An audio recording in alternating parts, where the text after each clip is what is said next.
The meeting is called The Case for a General Strike, and we've heard from all of the speeches tonight about the breadth of the attacks that we actually face. I think sometimes we have to put them all in a wider context to just remember just how bad some of the things people have said are when looked at collectively. The government's cutting 1.3 million jobs by 2015. 600,000 in the public sector, 700,000 in the private sector. Unemployment is already the highest ever on record for young people, 25-year high for women. Let's add another 1.3 million into that, and we are talking about the scourge of mass unemployment. Pay has been frozen in some parts of the public sector, including the civil service, for 6 years. For everyone, it's been frozen for at least 2 years, and now we've got a 1% pay policy. That means that people in the public sector have had a drop in their living standards of 20% over the last 4 years. The government now wants to introduce regional pay. We're on the cusp of privatisation of our public services on a scale that we have never seen before. You know, when government departments are bringing in multinational companies who are working free of charge in order to advise on restructuring, that they see massive profits to be made. When one of them formerly had Mitt Romney as a chief executive, I think we have good reason to worry. On pensions, not only will we work longer and we will pay more and get less, nobody should lose sight of the fact 68 will be the highest pension age of any Western European country, and it's going to rise. Because every year the Tories have already committed to reviewing the pension age, and it's going to go up. In the civil service, where our union mainly operates, we have had a tax on redundancy pay. We're losing 4,000 jobs at the moment, each and every month.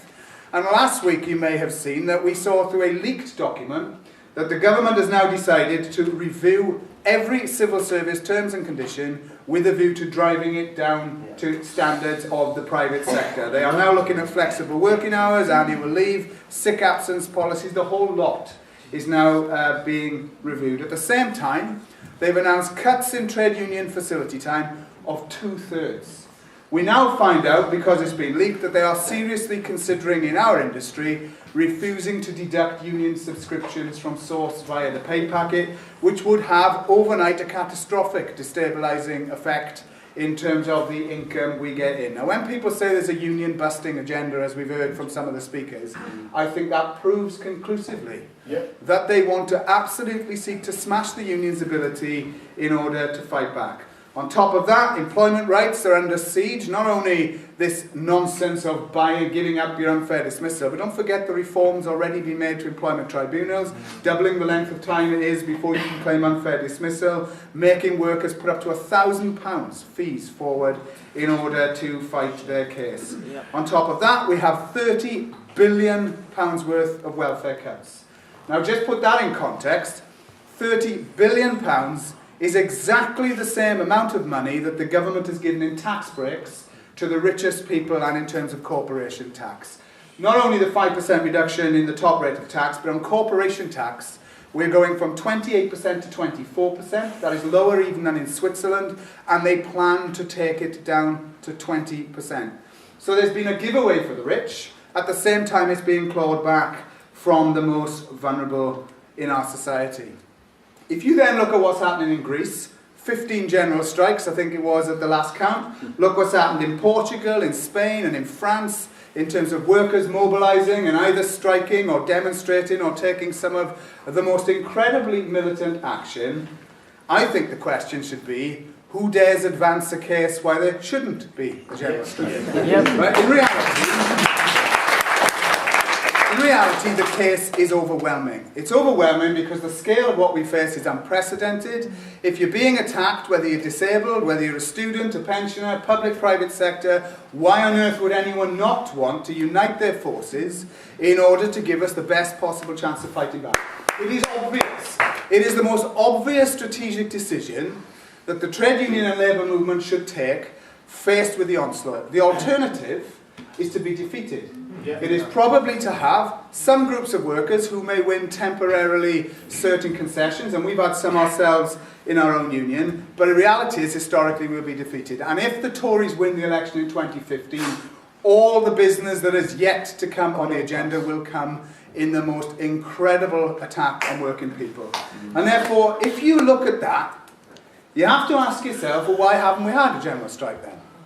Why is the case so much for the obvious strategy? Why is what we face so overwhelming that we haven't done anything up to now? We have the oldest, supposedly best organised labour movement in the world, and yet what we actually have is not only no general strike, when we managed through painstaking work to get 2 million people to strike on the 30th of November over pensions, giving a glimpse of what was possible. And if we'd done that again, weeks later, as my union called for at the TUC, I think we'd be having a very different debate now.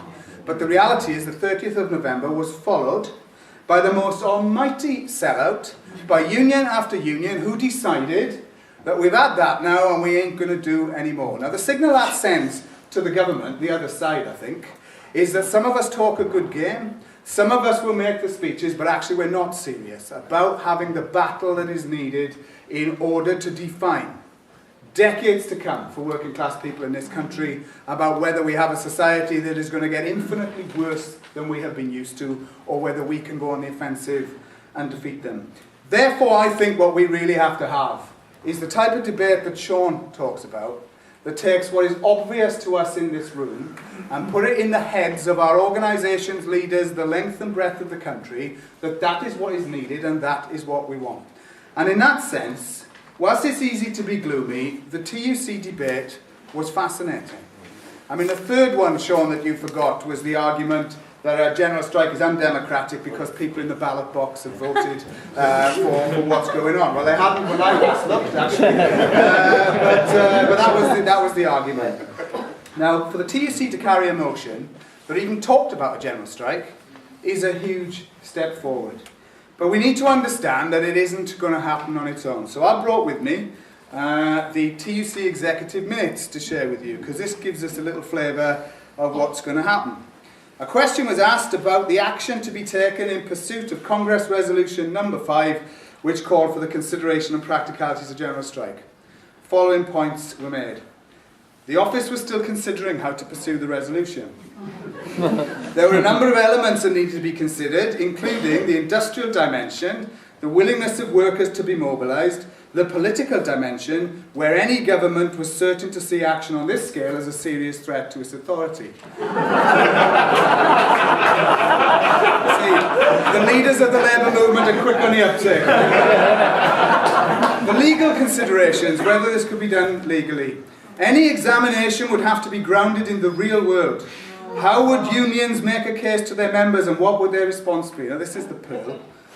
There would be great media interest in any examination, portraying it as a real threat rather than an exercise in looking at the practicalities. Right-wing commentators were already describing the 20th October demonstration as a precursor to strike action, a point which the TUC has denied. Now, it then goes on to say some even worse stuff. Now, the point is, you can see from this that efforts are already well in place to talk this down, say it's not going to happen, and denying that the October 20th demonstration is a precursor to strike action, in my view, is actually at odds with the unanimous policy of the TUC, which is we should seek to have coordinated strikes as soon as possible.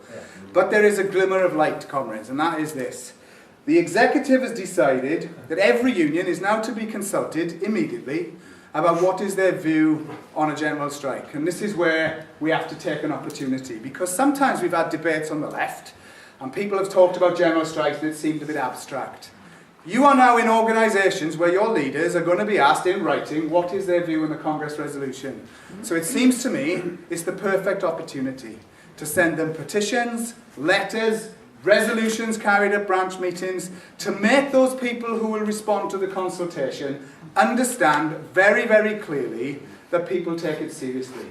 On Saturday at the demonstration, I'm one of those who will speak in Hyde Park, and I will call for a general strike to be organised as soon as possible and for the TUC to implement the motion. Now what that will do, for those who hear it, is hopefully plant an idea that we are going to have to take and build on. And we as a movement, I think, therefore, have to seize the moment to maximise the pressure, but also be having our discussions about, in the event that we are not successful in making that pressure have the type of result that we want at the moment, what we can still do in those organisations who are prepared to fight to still try and regroup and take the battle to the other side. Comrades, there's an opportunity, one that we have to take because this is the fight of our lives. So I'll leave you with my final thought, which is, we know that the other side are worried.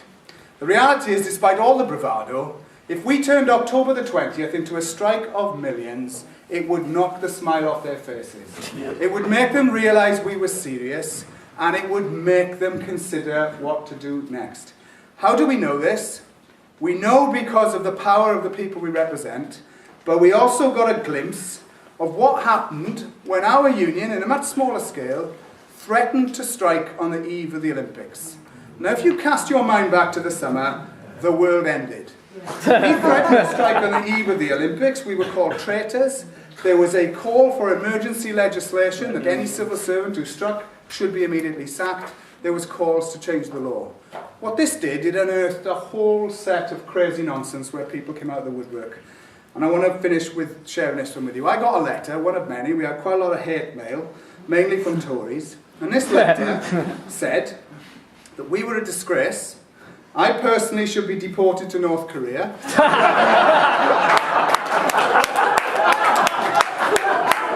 To which my answer was, I know an old geezer called Vanel who might rather go there. I should be deported to North Korea. But I wasn't fit to breathe the same air as normal people. I should be publicly executed as part of the opening ceremony of the Olympics.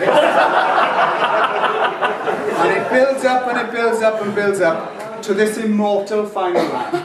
The immortal final line was, I call on you to go now, and take the leaders of unison with you. I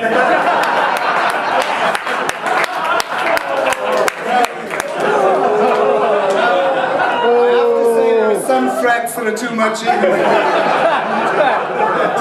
But the reality is that little story tells us, when people organise and fight to defend themselves, then they get worried. Yep. If we do that across the board, with pensioners, students, the disabled, welfare claimants, public and private, we can defeat them. But it isn't going to happen if we sit back and keep our fingers crossed that the leaders of the movement will do it. They will only do it if you can put the pressure on them. Let's get to that straight away. March on Saturday, and let's build for the action.